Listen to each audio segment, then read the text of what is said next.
암이라는 것의 정의 자체를 몰랐어요. 누구나 암에 걸릴 수 있다. 다르게 보지 말자라는 시각을 가지자는 거죠.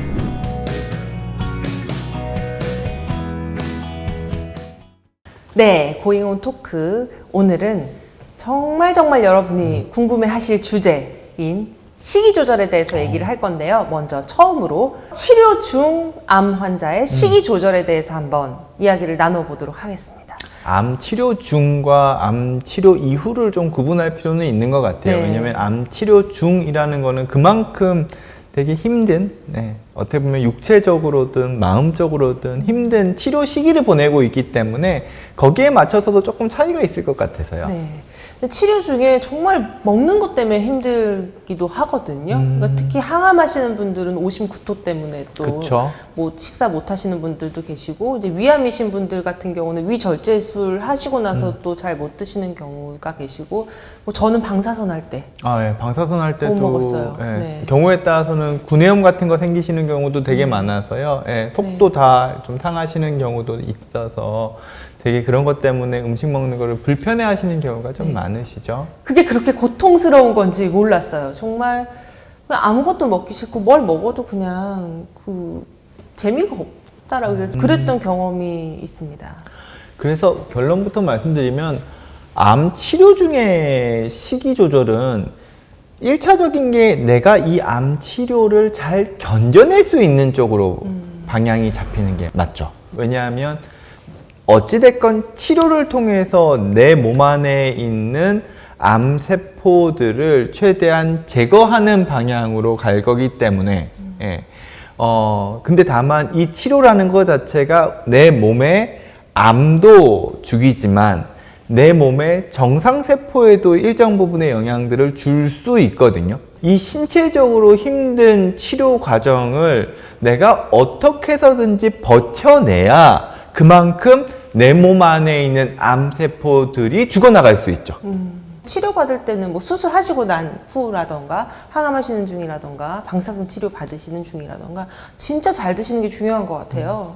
내가 잘 먹기 위해서 내가 좋아하는 음식, 내가 먹기 편한 음식, 그리고 그나마 내 입에 들어가서 넘길 수 있는 음식을 먹는 것만으로도 되게 큰 의미가 있으시고요. 거기에 맞게끔 식단을 맞춰주시는 것도 되게 중요하죠. 예를 들어가지고 고기 같은 경우에 약간 역하실 수 있거든요. 그 시기에는요. 하지만 내가 체력적으로 이 치료를 견뎌내기 위해서는 적절한 단백질과 지방의 섭취가 상당 부분 중요하거든요. 근데 그거를 내가 먹기 위해서 거기에 맞는 조리법을 사용한다면 그게 다소 어떤 사람들은 이런 조리법이 그래서 좀 불편할 수 있어요. 암에 도움이 안 될 수도 있어요. 라고 하지만 내가 이걸 계속 먹을 게 아니잖아요. 그렇죠. 이 치료 시기를 잘 버티기 위해서 먹는 거기 때문에 거기에 대해서는 부담을 안 가지셨으면 좋겠다는 거죠. 네. 그리고 그런 얘기를 들었어요. 이제 보호자분들께서 어떤 식사를 대체 드리면 좋을까, 메뉴를. 그럴 때 좋은 꿀팁이 하나 있거든요. 병원에서 나오는 그 식단대로 해주시면 어쨌든 병원에서는 이제 영양소 구성 같은 거를 해주시잖아요. 많이 맞추니까요. 무슨 반찬을 만들어야 될지 모르겠다 그러면 병원에서 오는 식단표를 한번 보시고 거기서 응용을 해서 주시면 조금 고민이 덜지 않을까 싶습니다. 그리고 이런 말씀을 좀 드리고 싶기는 해요. 암을 치료하시면서 자기 몸을 괴롭히시면 설령 암이 없어진다 하더라도 내가 피폐해져 있어요. 바람직한 치료 방향이 아닐 거라는 거죠. 대표적인 오해가 이런 거죠. 당류와 관련된 부분들. 급격하게 혈당을 높일 수 있는 음식들은 비만 등의 위험성이 있기 때문에 이제 건강한 식습관이 아니라고 얘기는 하거든요. 그리고 속설로는 암이 포도당을 이용해서 포도당을 주 에너지원으로 삼기 때문에 당분 자체를 끊어야 된다는 식으로 이야기하시는 분들이 간혹 있으신데 이건 완전 잘못된 정보거든요. 네, 그거 진짜 여쭤보고 싶었어요. 당이 암의 먹이다. 그래서 진짜 설탕이라 이런 거 안 드시는 분들이 있거든요. 근데 저도 그런 전문적인 지식이 없는 상황에서 그거를 믿어야 되나 말아야 되나 약간 헷갈리더라고요. 그래서 오늘 선생님이 딱 그쵸. 아니다라고 얘기를 해주시니까 좋네요. 혈중에 당분이 높아져 있는 상태를 당뇨병이라고 하죠. 당뇨병은 나중에 이제 당뇨병과 관련된 합병증으로는 죽을 수 있어요. 하지만 당뇨병 자체 때문에 죽지는 않습니다. 근데 당뇨병에 반대되는 개념이 있어요.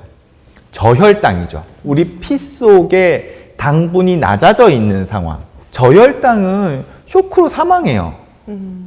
그래서 내가 특히 힘든 암을 치료하는 상황에서 우리 몸에서 가장 기본적인 에너지원인 당분을 절대로 무시하시면 안 돼요. 그러면은 그 당도 여러 가지 종류가 있잖아요, 선생님. 그쵸. 그럼 네. 어떤 당을 먹는 게 좀 도움이 될까요?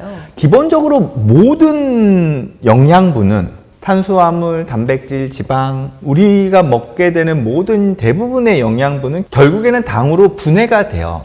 결국은 당으로 분해되면서 우리 몸 안에 있는 혈당을 항상 일정하게 가져가려고 애를 쓰거든요. 그렇기 때문에 물론 내가 먹었을 때 이게 기본 당으로 바로 바뀌는 음식들은 그래도 급격하게 우리 혈당을 높일 수 있으니 조금 자제하시는 건 중요하지만 적어도 암 치료 중에는 내가 먹을 수 있는 음식을 규칙적으로 많지 않은 양을 꾸준하게 드시면서 내 체력 관리를 하시려고 하는 게 제일 중요하다는 말씀을 드리고 싶어요. 암에서 당과 관련된 오해가 생기게 된 여러 이유들이 있겠지만 그 중에 하나는 사실 패시티와 관련된 부분에서 오해가 생기시는 경우들이 맞아요. 많거든요. 그 이유가 패시티라고 하면은 이 검사 하나만으로 우리 몸 안에 있는 암 조직은 어디든지 확인할 수 있어, 이런 검사고, 그거는 방사선 동위 원소를 당에다가 붙여요. 그래서 이 당이 아무래도 우리 몸속에서 돌아다닐 때 대사가 활발하게 이루어지는, 암으로 가서 주로 붙기 때문에 그 암 조직이 밝게 빛나게 되거든요, 검사에서. 그렇기 때문에 거기서 이 의학적인 지식이 잘못 왜곡돼서 전달되면 암은 당을 무조건 끌어당기는구나 라고 생각을 하시는 문제가 발생하는 거죠. 하지만 저요. 네, 저도 그렇게 생각했거든요. 패시티를 보시면 암만 빛나는 게 아니에요. 암만 당을 에너지원으로 사용하는 게 아니에요. 우리 몸에 있는 기본적인 장기는 다 당을 에너지원으로 사용하고 있고, 당을 정말 필요로 하는 신체 주요 장기들이 있습니다. 그렇기 때문에 패시티라는 거에서 포도당이 암의 주 공급원이기 때문에 그 포도당을 끊어야 돼 라는 잘못된 오해가 생기면 안 될 것 같아요.